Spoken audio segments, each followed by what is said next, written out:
Et chers frères et sœurs, aujourd'hui c'est un joyeux et heureux dimanche de Pâques.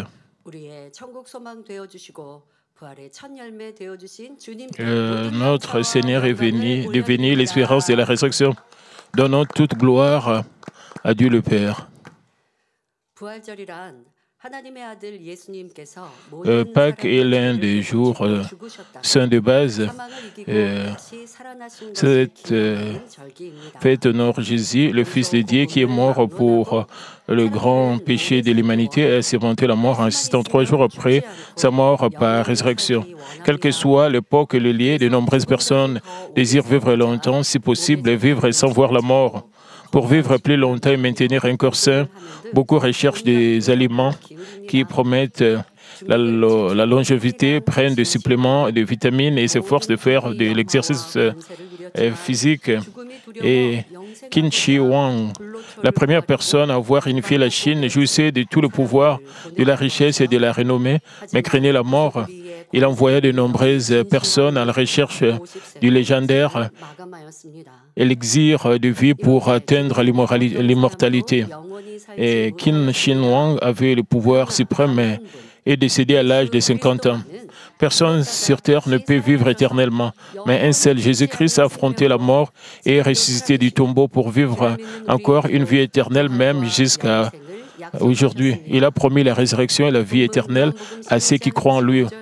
Le passage biblique d'aujourd'hui, Jean 11, 25 à 26, nous dit, Jésus lui dit, « Je suis la résurrection et la vie.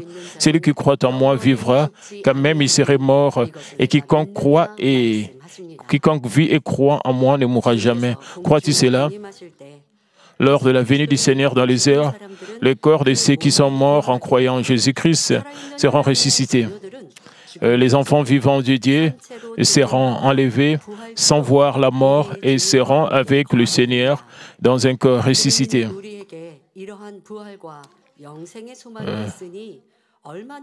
Nous qui croyons au Seigneur, nous avons l'espérance de la résurrection et de la vie éternelle.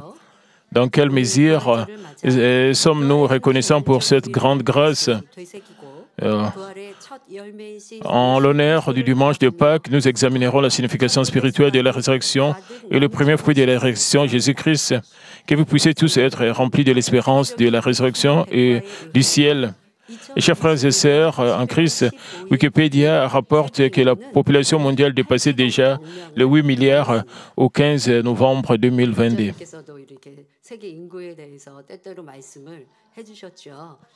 Parfois, notre berger mentionne toujours au sujet du nombre de la population dans le monde.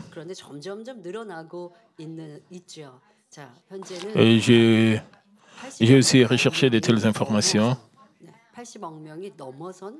mais non, ce nombre ne fait qu'augmenter. C'est plus de 8 milliards de personnes dans le monde, mais trop de gens vivent uniquement pour le plaisir du monde, pour les attributs charnels qui disparaîtront sans la connaissance de la vie éternelle. Les gens vivent chaque jour plus près de la mort éternelle et ne connaissant pas et ne se souciant pas de l'origine de la vie, de la raison de la vie et de la destination après la vie. Et c'est vraiment regrettable qu'ils vont juste vers la mort éternelle. Mais en tant qu'enfants qui croient au Seigneur, nous connaissons notre origine, nous connaissons la raison de vivre et nous connaissons la destination finale une fois la vie terminée. La vie sur cette terre n'est pas la finalité de l'existence humaine. Nous savons qu'il existe un ciel éternel, invisible, et en tant que croyants du Christ, nous avons la foi en la résurrection. Même si nous affrontons la mort comme Jésus, nous revivrons éternellement.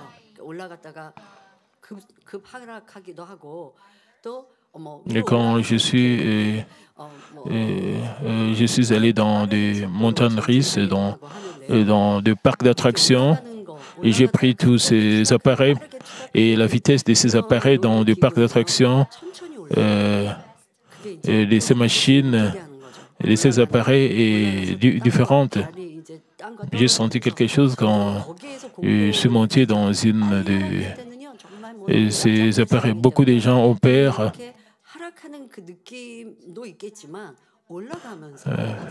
parce qu'il y a des vitesses différentes. Quand vous montez, vous descendez. Quand vous êtes dans un parc d'attractions, vous prenez les montagnes russes ou vous prenez.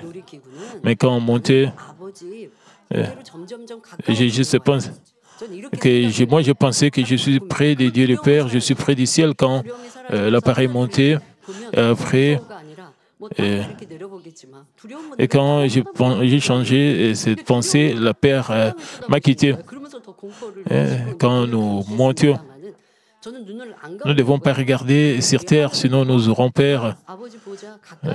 Nous devons juste regarder vers le ciel, pensant à Dieu le Père qui est au ciel. Et quand nous descendons,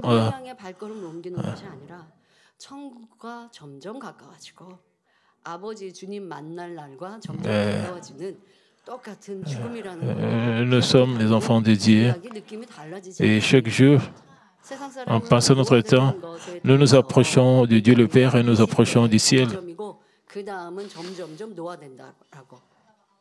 Et quand nous pensons à notre vie, et les gens d'habitude disent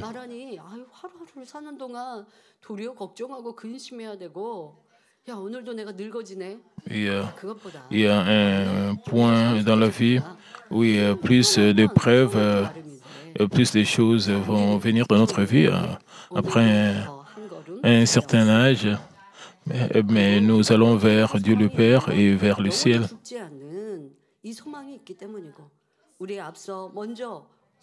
Et puisque nous avons l'espérance du ciel, nous avons l'espoir de rencontrer nos bien-aimés là-bas aussi au ciel, parce que nous croyons en la résurrection et nous croyons aussi en la vie éternelle. Et nous devons partager ces bonnes nouvelles davantage aux autres.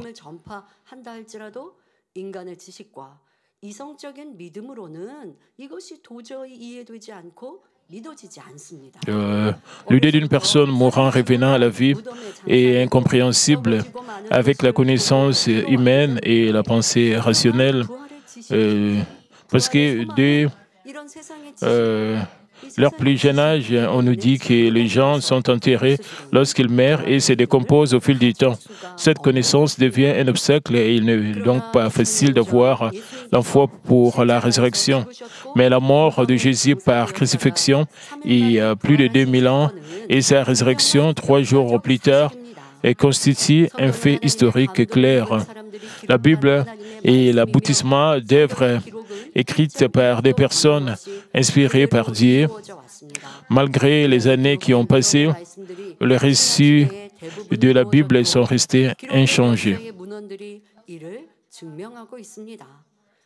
Les prophéties bibliques non encore réalisées incluent la seconde venue du Seigneur,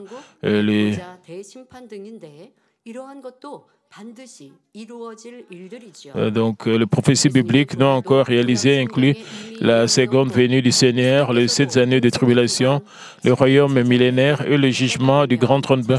Mais ces événements auront certainement lieu. La prophétie de la résurrection de Jésus était déjà mentionnée dans l'Ancien Testament et il y a eu de nombreux cas où Jésus lui-même a dit aux disciples qu'il mourrait et ressusciterait le 3e jour. Mais le disciple ne croyait pas complètement à ces paroles et prirent peur et s'enfuirent la nuit de l'arrestation de Jésus.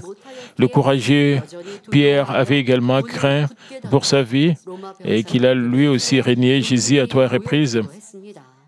Malgré la nouvelle de la résurrection de Jésus, le disciple douté avait toujours peur. Et ils échappèrent aux soldats romains en se réunissant en secret, gardèrent les portes fermement verrouillées. Mais un jour, ces mêmes disciples ont fait un tour complet et ont risqué la mort en prêchant avec assurance la croix et la résurrection de Jésus aux autorités qui le persécutaient. Les disciples étaient complètement transformés et à cause de Jésus-Christ, ils ont été transformés à cause de la résurrection. Comment ont-ils pu y parvenir? Et ils ont pu voir le Seigneur ressuscité et manger, boire avec les cœurs ressuscités de Jésus. Et grâce à cela, leur Père de la résurrection, vivant à nouveau, même après la mort, les disciples ne craignaient pas de mourir et pouvaient témoigner avec assurance de l'Évangile, même s'ils étaient crucifiés, attaqués par des lions ou décapités.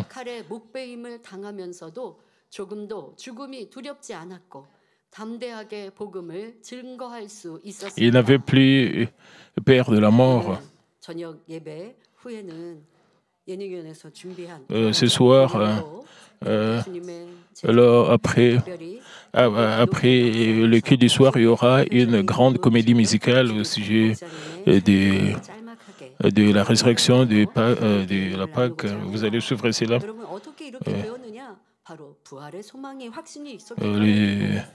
Le titre, c'est au sujet la vie du pasteur Kisolju, qui est mort comme martyr. Pourquoi il est mort comme martyr?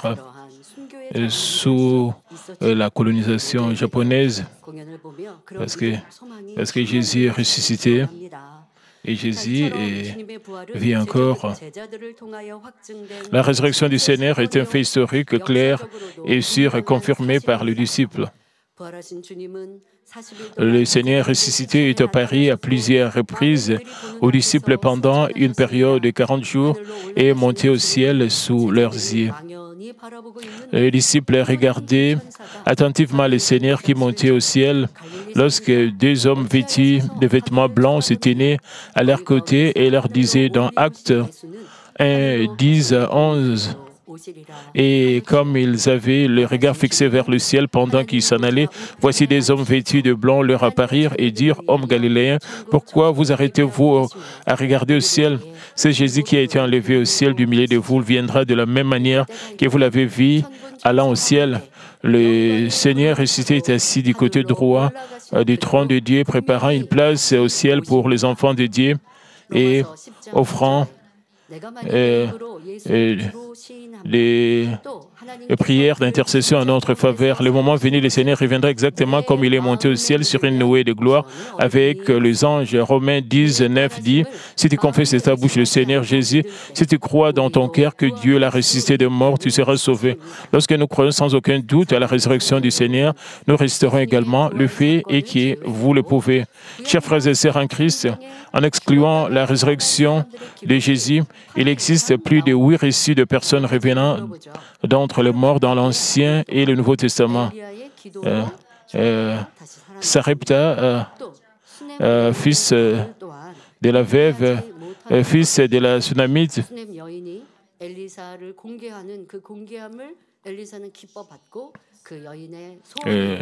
cette Sunamite qui servait le prophète Élisée, et elle a été bénie et elle a conçu un enfant, mais un jour, son fils était très malade. Et ce fils est mort. Mais ce fils a été ressuscité à cause de la prière du prophète Élisée. Un autre, quand Jésus, avec ses disciples, était allé vers une ville appelée Naïn, et Jésus a aussi ressuscité le fils unique d'une femme, et il y avait la mort du fils d'une veuve. Et Jésus a vu cette veuve qui était très attristée, et Jésus s'est approché du cercueil. Et Jésus a ressuscité ses fils uniques. Il y a aussi la résurrection de Lazare, il y a aussi Tabitha, Dorcas et Tychis qui est tombé des fenêtres. Et Paul l'a ressuscité. Et aujourd'hui encore, nous entendons parfois des témoignages de ceux qui ont connu la mort et sont revenus à la vie. Ces événements sont simplement la preuve que seul Dieu est souverain de la vie. Peut ressusciter un mort, ce n'est pas une vraie vie, une vraie résurrection. Il n'y a pas eu de véritable résurrection avant Jésus-Christ et il n'y aura pas de résurrection dans le futur sans Jésus-Christ, le premier fils, le premier fruit de la résurrection. Il n'y avait pas de vraie résurrection sans Jésus-Christ. Il n'y aura pas de résurrection dans l'avenir sans Jésus-Christ dans l'avenir, le premier fruit de la résurrection. Chers frères et sœurs en Christ, il y a la résurrection spirituelle et la résurrection physique. Je vais expliquer au sujet de la résurrection spirituelle d'abord. Adam, le premier être humain, a mangé le fruit de l'arbre de la connaissance du bien et du mal que Dieu lui avait ordonné de ne pas manger. Nous avons appris au sujet du message de la croix. Dieu le Père a exactement dit, les jours où tu en mangeras, tu mourras certainement.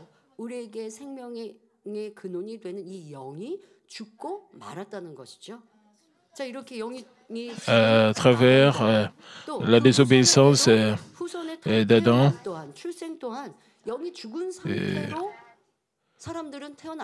il ne pouvait plus communiquer avec Dieu. Et si l'esprit d'Adam mourit, comme Dieu l'avait dit, nous devons considérer cela. Les êtres humains sont composés, ils ont la sémence de vie.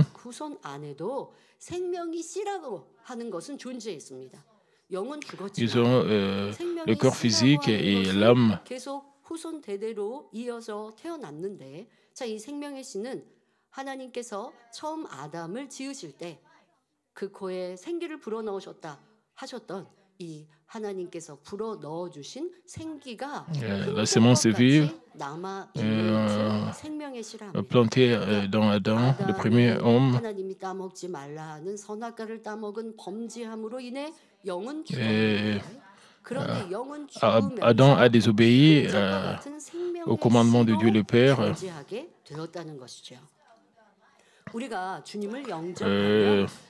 Les traces de la vie et sont restées dans terre, mais il est resté chez Adam et ses descendants, dont l'esprit est mort, le léger reste ou trace de la sémence de vie, autrement connu sous le nom du souffle de vie, que Dieu lui a insufflé lors de la création d'Adam.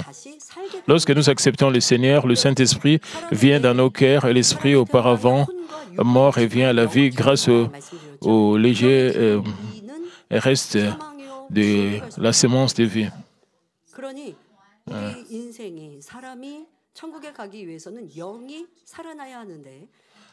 Quelqu'un dont l'esprit est mort doit normalement mourir.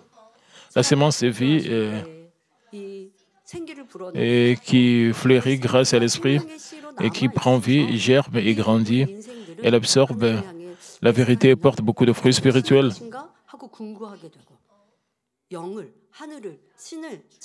Nous avons le trace de la sémence de vie. Même si nous n'acceptons pas Jésus-Christ, nous avons encore vaguement nous regardons vers le ciel.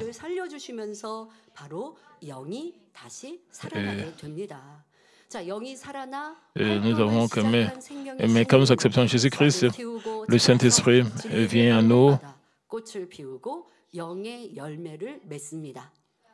et il ranime la sémence de vie.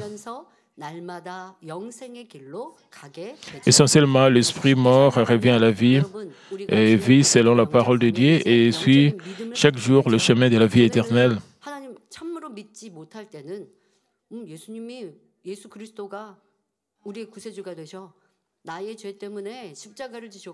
Avant d'accepter Jésus-Christ, nous ne pouvons pas croire à la résurrection de Jésus-Christ. Le concept de la résurrection, et nous ne pouvons pas vraiment le comprendre. Nous ne pouvions pas le comprendre avant, mais après avoir accepté Jésus-Christ, le Saint-Esprit est venu à nous. Maintenant, nous comprenons ce processus de la résurrection. 이제 주님을 영접하여 생명의 씨가 살아나서 주님이 믿어줘요라고 하는 것 이게 믿음의 시작이지만 les chrétiens ont commencé à croire à la résurrection de Jésus-Christ, bien qu'ils étaient des nouveaux croyants. Nous ne devons pas nous arrêter à ce niveau-là. Nous devons grandir. Nous devons faire grandir la sémence de vie en nous en priant avec ferveur, en priant sans cesse, de plus en plus. Et le Saint-Esprit va faire que votre sémence de vie puisse grandir quand vous priez de plus en plus. C'est un processus de la culture en tant qu'enfant de Dieu.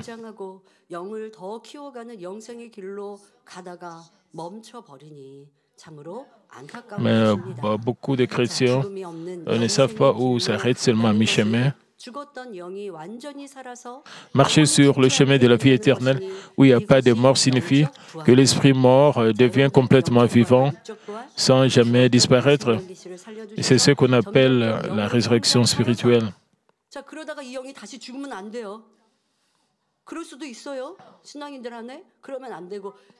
Maintenant, nous grandissons avec cette sémence de vie.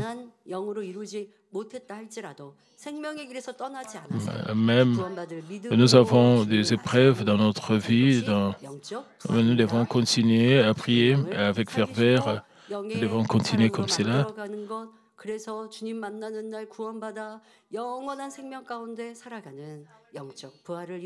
C'est notre devoir pour atteindre la sanctification, pour enfin rencontrer notre Seigneur une fois de plus. Alors, qu'est-ce que la résurrection physique? Lorsqu'une personne meurt, son corps redevient une poignée de terre. Ceux qui sont sauvés sont ressuscités dans un corps spirituel, puis combinés avec l'âme qui descend lorsque le Seigneur descend dans les airs pour former un esprit, une âme et un corps ressuscité. Est-ce que vous vous souvenez de cela? C'est que nous avons appris. Ceux qui sont déjà morts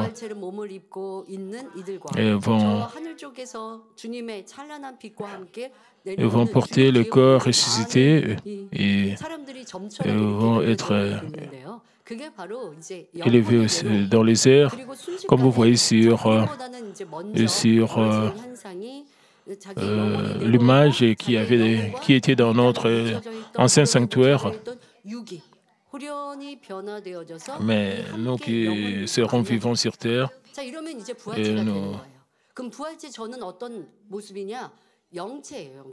nous serons combinés avec le nouveau corps saint. Il y a un corps spirituel pour l'enlèvement.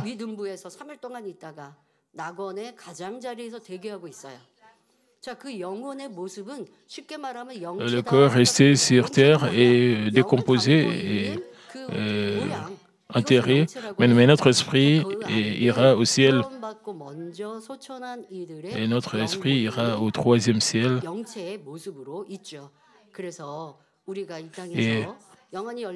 Mais lors du retour de notre Seigneur, 라고 하면 이제 그 당시의 사역을 영감으로 보여주실 때도 있지만 직접 우리의 예배와든가 특별한 때에 영체가 nous allons nous rencontrer dans les airs. 공간 안에 임하였다 하면 그 영체의 모습을 보여주시는 거죠. 자, 그 영체의 모습. Parfois les gens témoignent de cela. 임하실 때는 이 소천할 그 당시의 모습, 참 이러한 모습으로 보여지게 되어져서. Et certaines personnes comme Abraham, Moïse, 우리가 보면 저분은 연세가 많으시네라고 느껴지는 이러한 영체의 모습. 자, 그런데 부활체는 33세로 leur apparence, leur corps spirituel est semblable à leur apparence. C'est comme si, quand ils étaient sur terre, si Moïse est mort à 80 ans, et cette apparence, et le corps spirituel de Moïse est comme c'est là aussi, comme s'il a 80 ans. Mais quand Jésus-Christ, lors du retour de Jésus-Christ, notre apparence va changer. Nous serons des gens jeunes et nous aurons tous 33 ans. Et nous appelons cela les corps ressuscités. 나는 지금 육이 있다라고 하면서 드시는 모습 보여주시지 않습니까? 자, 이러한 영혼 육의 하나로 된 부활체의 모습입니다. Et quand Jésus est ressuscité, 죽어 썩어지는 것 같지만 les disciples étaient étonnés de voir le Seigneur. Ils pensaient d'abord que c'était un fantôme. Jésus a dit que je ne suis pas un fantôme. Maintenant, j'ai le corps ressuscité, je suis ressuscité. Donc, même si le corps charnel semble se désintégrer, il est restauré un corps spirituel. C'est ce qu'on appelle la résurrection physique. La résurrection complète n'est obtenue que lorsque l'esprit est ravivé par le Saint-Esprit, réalisant ainsi la résurrection spirituelle.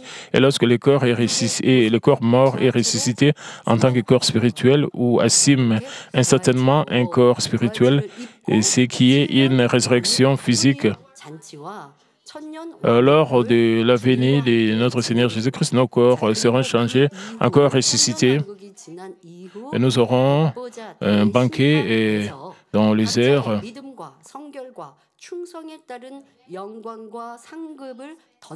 Nous passerons le banquet des noces de Satan et le royaume millénaire dans le corps ressuscité, après avoir reçu gloire et récompense selon notre foi, notre sanctification et notre loyauté lors du jugement du grand trône blanc. Et s'il vous plaît, souvenez-vous de le corps spirituel, et nous nous transformerons en un corps spirituel parfait et vivrons éternellement au ciel. Chers frères et sœurs en Christ, puissions-nous tous participer aux résurrections spirituelles et physiques et jouir d'une vie remplie de la joie et de la résurrection et de l'espérance de la vie et éternelle au ciel. Chers frères et sœurs en Christ, si nous regardons notre environnement avec les yeux spirituels, nous pouvons découvrir de nombreux phénomènes qui nous donnent l'espérance d'une résurrection. Premièrement, un sentiment de résurrection peut être ressenti en voyant une pousse poussée après avoir planté une graine. Si une graine n'est pas plantée dans le sol, mais conservée dans son enveloppe d'origine à température ambiante, elle ne pousse pas et ne présente aucun changement, comme si son cycle de vie s'était arrêté et était mort. Mais si vous plantez la graine qui semble être morte dans le sol et attendez, elle germera et produira de nouvelles feuilles. Les feuilles fleuriront et porteront de nombreux fruits. Ainsi, les agriculteurs conservent souvent les graines de culture qui portent de bons fruits, les bonnes graines et les replantent l'année suivante pour les cultiver. Par exemple, les soja est semé en Corée du Sud du début à la mi-mai.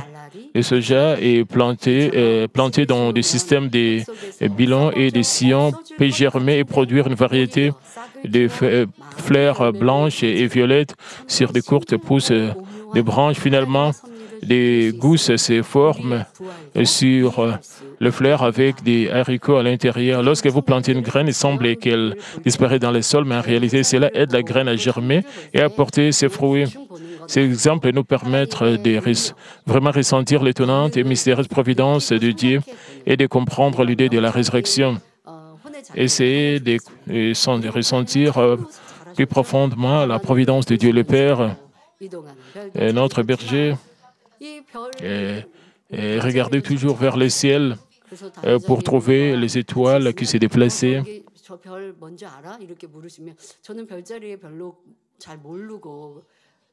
En réalité, il voulait rechercher vraiment les étoiles qui se déplaçaient. Et il me posait toujours la question, « Oh, ma fille, tu connais les noms des étoiles ?» Parce que le berger savait que le mouvement des étoiles et tout cela suivait la providence de Dieu le Père. C'est une œuvre mystérieuse de Dieu le Père. Mais ainsi maintenant, vous n'avez rien négligé, même si c'est une petite scène, vous devez toujours observer la nature, vous devez toujours essayer de rechercher la providence et l'œuvre mystérieuse de Dieu dans la nature. Alors Dieu le Père va vous donner une grande grâce, vous allez réaliser beaucoup de choses et vous aurez une plus grande foi. Deuxièmement, la providence de la résurrection peut être trouvée à travers l'écologie des diverses plantes et insectes. Quand l'hiver arrive, les feuilles et les arbres tombent et les font paraître morts. Mais lorsque le printemps arrive, de nouvelles racines et feuilles poussent. En été, les feuilles luxuriantes offrent une ombre fraîche contre le soleil. De nombreux insectes hivernent en hibernation ou en diapause et pondent leurs œufs dans l'eau, sous les rochers, et sur le sol ou sur l'écorce des arbres. Bientôt, une nymphe se transforme en cigale volante. Une chenille passe de pupe à papillon et hors de l'eau, une larve se transforme en libellule qui attrape le moustique.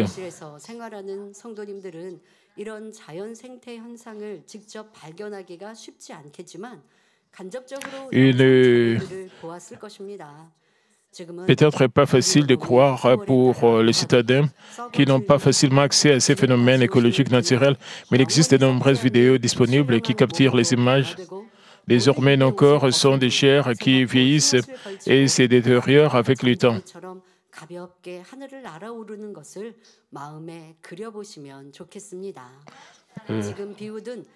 Mais les jours de la seconde venue du Seigneur, nous serons transformés en corps spirituels qui ne se dégraderont jamais. Après avoir enlevé nos vêtements charnels, nous serons vêtus de lin blanc et nous planerons dans le ciel comme des papillons et des libellules. Prenons le temps de nous représenter cela dans nos têtes à travers la parabole des graines des insectes. Il est clair que la chair ressuscite une fois morte. Et Jean 12, 24 dit, « En vérité, je vous le dis, à moins qu'un grain de blé ne tombe en terre et ne meure, il reste seul, mais s'il meurt, il porte beaucoup de fruits. » Et sous la forme physique de la graine, se transforme une sémence de vie. Et lorsque la forme physique externe meurt, la sémence de vie intérieure ressuscite et fleurit.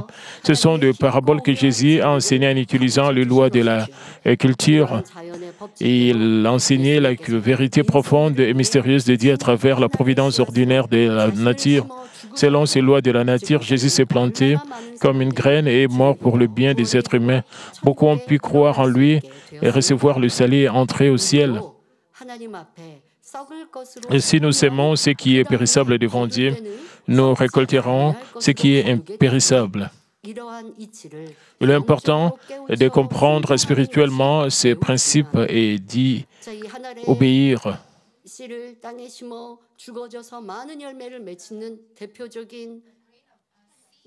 Et si vous plantez une graine au sol, c'est le meilleur exemple de la résurrection de notre Seigneur Jésus-Christ. Nous devons mourir nous-mêmes pour porter plus de fruits. 1 Corinthiens 15, 42 à 44 dit « Ainsi en est-il de la résurrection des morts, le corps est sémé corruptible, il ressuscite incorruptible, Il est semé méprisable, il ressuscite glorieux. Il est semé infirme, il ressuscite plein de force. Il est semé corps animal, et il ressuscite corps spirituel. Et s'il y a un corps animal, il y a aussi un corps spirituel. Premièrement, le verset dit, le corps est semé corruptible et il ressuscite incorruptible. Même si le corps physique semble mourir, il subit une résurrection et renaît dans un corps spirituel.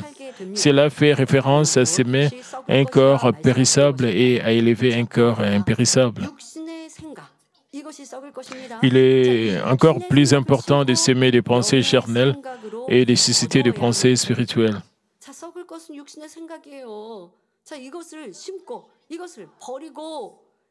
Vos pensées charnelles sont périssables. Ainsi, s'il vous plaît, vous devez vous débarrasser de vos pensées charnelles. Romains 8, 6 à 7 nous dit « Et l'affection de la chair, c'est la mort, tandis que l'affection de l'esprit, c'est la vie et la paix. Car l'affection de la chair est inimitié contre Dieu, parce qu'elle ne se soumet pas à la loi de Dieu et qu'elle ne le paie même pas. »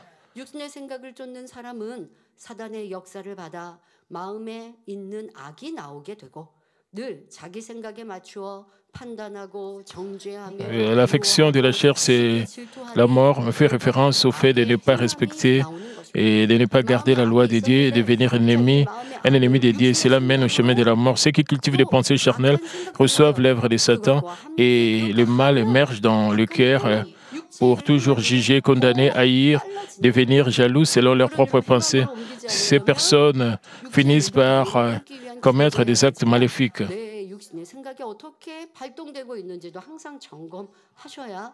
Et si vous êtes une personne utilisant vos pensées charnelles, vous devez prier avec ferveur pour vous débarrasser des pensées charnelles. Et vous devez vraiment arrêter, vous débarrasser des pensées charnelles. Pour s'aimer les pensées charnelles périssables, il est important de récolter les pensées spirituelles impérissables comme le dit l'apôtre Paul, je meurs chaque jour. S'il vous plaît, vous devez vous examiner et vous devez examiner vos pensées. Et s'il vous plaît, discerner et que si vos pensées sont charnelles ou spirituelles, vous devez toujours penser et considérer que vos pensées peuvent être erronées. Si vous pensez à quelque chose de mal, vous devez arrêter cela. Vous devez penser. Quand vous sentez inconfortable, ça c'est la chair. Vous ne devez pas continuer à être comme celle. Vous devez dire non, c'est pas bien. Ce sont des pensées charnelles. Ce sont des mauvaises pensées. Je ne peux pas continuer. Vous devez changer vos pensées. Vous devez pas penser au mal. Vous devez changer vos pensées charnelles en pensées spirituelles. Vous devez faire cet exercice et chaque jour, chaque moment, quand vous pratiquez cela, vos pensées charnelles, vos mauvaises pensées vont vous quitter. C'est de cette manière-là que vous pouvez vous débarrasser de cela. Vous ne devez pas laisser cela rester en vous. Nous devons rejeter les pensées charnelles qui sont en nous chaque jour, à chaque instant, pour récolter les émotions de la contre-vérité peuvent être supprimées, les pensées spirituelles bonnes et droites peuvent subsister. Plus nous abandonnons nos pensées charnelles périssables, plus nous vivons avec des qualités spirituelles impérissables. Le verset 43 de 1 Corinthiens 15 nous dit « Il est semé méprisable, il ressuscite glorieux. Il est semé infirme, il ressuscite plein de force. » Le méprisable fait référence à tout ce qui n'est pas tout ce qui ne va pas dans le monde contre les règles. À mesure que les gens grandissent, ils acquièrent des connaissances grâce à ce qu'ils voient, entendent et apprennent. Mais la plupart de ces connaissances ne sont pas justes aux yeux de Dieu. Par exemple, dans le monde, les gens s'affichent devant les autres afin d'être reconnus et accrédités. Mais la parole de Dieu nous dit de nous humilier et de servir. Si tout ce que nous apprenons à l'école n'est pas en conformité avec la parole de Dieu, tout ce que vous avez appris dans toute votre vie,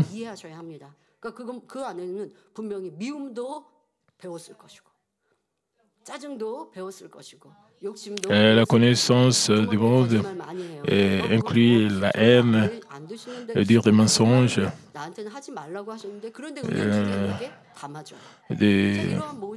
fomenter des plans pour avoir plus d'intérêt. C'est comme une sagesse mondaine. Nous avons beaucoup de connaissances mondaines en nous. Par exemple, dans le monde, les gens s'affichent devant les autres afin d'être reconnus et être accrédités, mais la parole de Dieu nous dit de nous humilier et de servir les autres, se débarrasser des aspects du monde différents de la vérité et signifie s'aimer le méprisable et périr.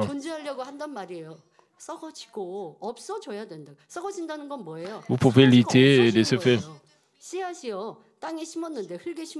Je dois être reconnu par les autres, je dois être reconnu, je dois être élevé et loué par les autres. Ce sont des connaissances mondaines, c'est la sémence charnelle. Et si vous voulez vraiment devenir un fruit spirituel, vos pensées charnelles et les choses charnelles doivent être rejetées en vous. Plus nous mourrons, plus nous sommes transformés par la vérité, alors nos âmes prospéreront et tout ira bien comme prospère l'état de notre âme. Nous serons en bonne santé et commencerons une vie glorieuse. Le même verset dit également, il est semé infirme, il résiste plein de force. L'infirmité dans cette phrase fait référence à notre cœur humain. Avant qu'une personne ne change à la vérité, de nombreuses émotions surgissent, notamment la colère, le besoin de commettre de la violence et d'autres contre-vérités. Certains pensent qu'ils sont forts parce qu'il faut entendre leur voix ou parce qu'ils utilisent la force, mais spirituellement, ils sont très faibles. Et pourquoi? Les gens ne sont que pourriture et proie pour l'ennemi diable, mais l'esprit, le cœur de la vérité est fort. Ces personnes peuvent vivre une vie prospère, redoutée par l'ennemi diable, et manifester la grande et puissante puissance de Dieu. Il est important de périr et de s'aimer un cœur d'infirmité de nature charnelle et de contre-vérité, et de renaître avec un esprit doux et un cœur spirituel qui comprend, pardonne et a l'essence du service. Par exemple, lorsque la chair, sous forme de haine, est rejetée, l'esprit, appelé amour, en est rempli. Lorsqu'une personne qui volait change sa vie et ne vole plus, et elle ressuscite en tant que personne de vérité.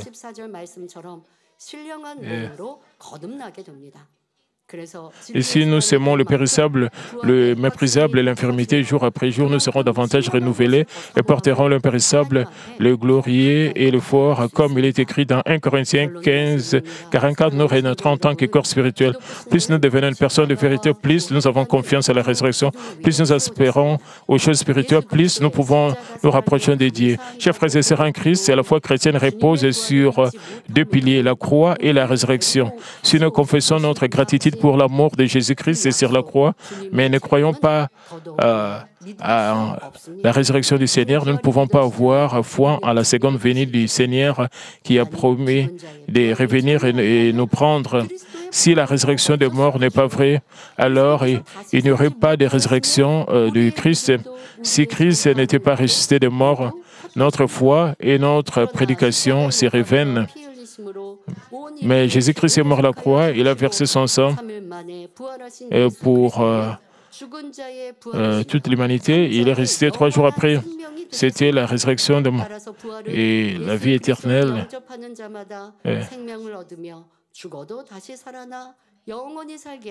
La résurrection, c'est l'amour étonnant de Dieu le Père.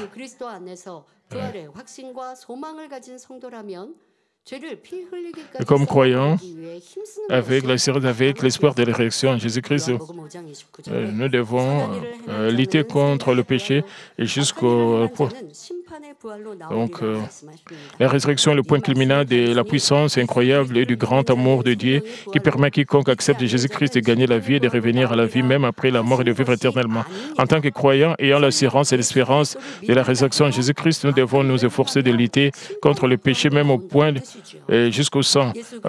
Jean 5, 29 dit « Ceux qui auront fait le bien resteront pour la vie, mais ceux qui auront fait le mal resteront pour le jugement. » Ces paroles ne disent pas simplement ceux qui croient en Jésus viendront à la résurrection de la vie et ceux qui ne croient pas en Jésus feront face à la résurrection du jugement.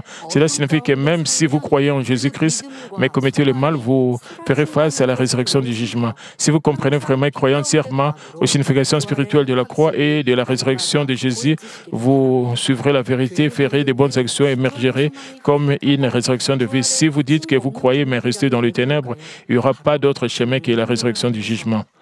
Il est important de se rappeler, si vous vivez dans les ténèbres, malgré votre aspiration à la résurrection, votre foi et votre espérance peuvent disparaître. J'espère que votre confiance dans la résurrection augmentera et chaque jour en vivant toujours dans la lumière.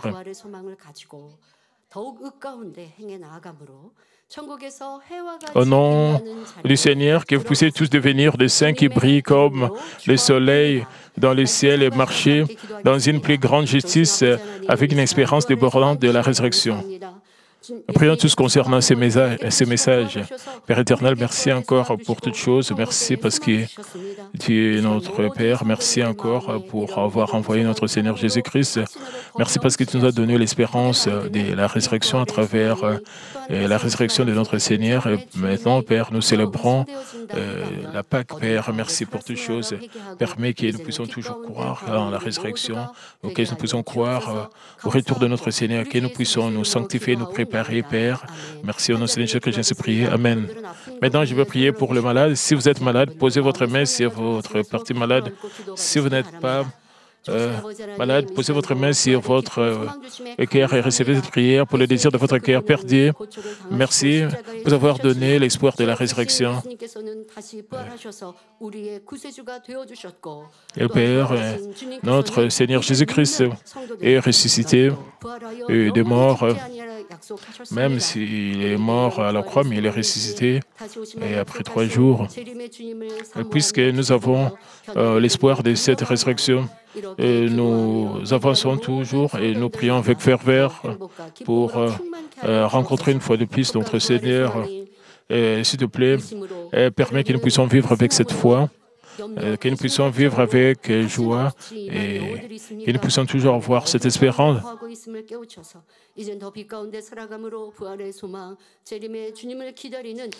Si l'un des croyants n'est pas confiant de la résurrection de notre Seigneur, Père, plus donne à tes enfants plus la foi pour qu'ils puissent croire en la résurrection de notre Seigneur. Père Dieu, s'il te plaît, pose ta main avec la puissance du sang précieux de Jésus-Christ et avec le Saint-Esprit, que le Saint-Esprit puisse nous fortifier aujourd'hui au nom du Seigneur Jésus-Christ. Ennemi, diable et Satan, toutes sortes de maladies incurables, germes, toutes sortes de faiblesses, infirmités puissent quitter. S'il te plaît, pose ta main sur leur corps avec la puissance et sans précision de notre Seigneur Jésus-Christ. Père, s'il te plaît, purifie-les, purifie tout ce qui est maladie, tout ce qui est ténèbres, Père. Père, s'il te plaît, Père, fortifie même le parti vieil, les partis dégénératifs, qu'ils soient tous remplis du fait du Saint-Esprit et donne-nous la force de prier avec ferveur, de rejeter le péché, d'être sanctifiés. Permets que leurs âmes prospèrent, aide-les, qu'ils puissent évangéliser leur famille. Pendant la semaine, Père, s'il te plaît, protège tes membres, leur famille, leur lieu de travail, avec le feu ardent du Saint-Esprit. Et Père, s'il te plaît, permets qu'ils puissent garder leurs lèvres. Et Père, s'il te plaît, protège toutes les églises branches et tous les sanctuaires locaux. Père Dieu, merci. Sois glorifié toi seul. J'ai ainsi prié au nom de notre Seigneur Jésus-Christ. Amen.